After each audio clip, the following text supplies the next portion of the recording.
सुनसान पहाड़ियों के बीच बसा शिवपुर गांव बाहर से जितना शांत दिखता था, उतना ही गहरे में एक डरावना राज समेटे हुए था।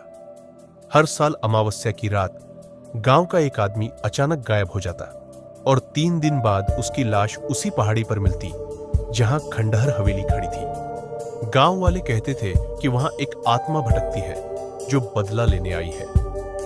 राजीव एक युवा पत्रकार था जिसे अंधविश्वास जैसी चीजों पर बिल्कुल भी विश्वास नहीं था। जब उसने शिवपुर के इस रहस्यमयी सिलसिले के बारे में सुना तो उसने तय किया कि वह इस सच्चाई का पर्दाफाश करेगा।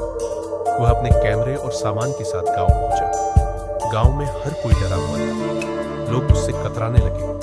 बूढ़ा पुजारी, जो मंदिर का मुख्य साधु था, धीरे धीरे उसके पास आया।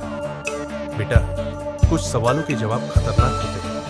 रात को हवेली की तरफ मत जाना, पुजारी ने चेतावनी दी। लेकिन राजीव को इन बातों पर यकीन नहीं था। उसने मन ही मन तय किया कि अमावस्या की रात में वह पहाड़ी पर जाएगा। रात गिरते ही हवा में अजीब सी ठंडक बन गई। चारों ओर अंधेरा था और बस दूर कहीं उल्लू की आवाज गूंज रही थी। राजीव ने अपना कैमरा और टॉर्च उठाई और पहाड़ी की ओर बढ़ गया। जैसे ही वह खंडहर हवेली के पास पहुंचा, उसे अजीब सी फुसफुसाहटें सुनाई देने लगी। उसकी टॉर्च की रोशनी कभी तेज हो रही थी तो कभी मंद। हवेली की दरारों से ठंडी हवा का झोंका निकला जो उसकी रीढ़ तक सिहरन पहुंचा गया। यह सब सिर्फ मेरा भ्रम है, राजीव ने खुद को समझाया और आगे बढ़ गया। अंदर कदम रखते ही हवेली का दरवाजा खुद ब खुद बंद हो गया। राजीव की सांसें तेज हो गई। अचानक उसे एक कमरे में कुछ हलचल महसूस हुई। जैसे ही उसने टॉर्च घुमाई, उसकी आंखें सहमे हुए खौफ से फैल गईं। एक आदमी दीवार से बंधा हुआ था। उसके कपड़े फटे हुए थे, शरीर पर खून के धब्बे थे और उसकी आंखें किसी गहरे दर्द में डूबी हुई थी। बचाओ, मुझे यहां से निकालो, आदमी ने बमुश्किल कहा। राजीव आगे बढ़ा ही था कि अचानक उसके सिर पर किसी ने जोरदार वार किया। उसकी टॉर्च हाथ से गिर पड़ी और सब कुछ अंधेरे में समा गया।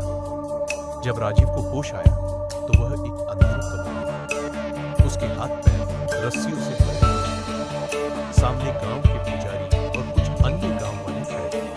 उनके हाथ में जलती हुई मशालें थी और उनके चेहरे पर कोई भाव नहीं था। पुजारी मुस्कुराया और आगे बढ़ते हुए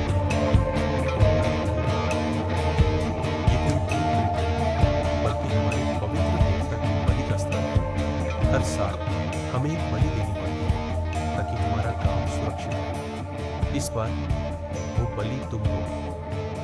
राजीव की आंखों में डर बस गया। उसने खुद को छुड़ाने की बहुत कोशिश की, लेकिन रस्सियां बहुत मजबूत थी। गांव वाले चुपचाप खड़े रहे, मानो उन्होंने इस भयानक रस्म को कब का स्वीकार कर लिया था। पुजारी ने अपने कपड़ों के भीतर से एक चमकती हुई छुरी निकाली। राजीव जोर से चीखा, लेकिन उसकी आवाज पत्थर की दीवारों से टकराकर गुम हो गई। 3 दिन बाद गांव के कुछ लोग पहाड़ी पर गए, जहां हमेशा की तरह एक और लाश पड़ी थी। राजीव की लाश। उसकी खुली आंखों में जमी हुई डर की लकीरें और उसके हाथ में टूटा हुआ कैमरा पड़ा। गांव वाले बिना कुछ